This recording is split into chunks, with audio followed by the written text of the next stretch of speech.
I'll say cold in Thai. Yen, yen, yen. Like temperature cold.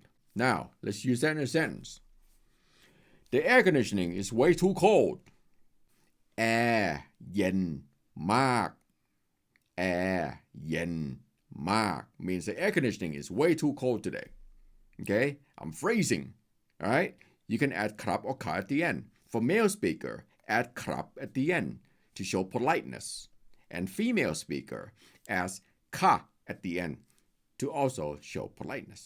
Alright? Now, for example, แอร์เย็นมากครับ for male speaker.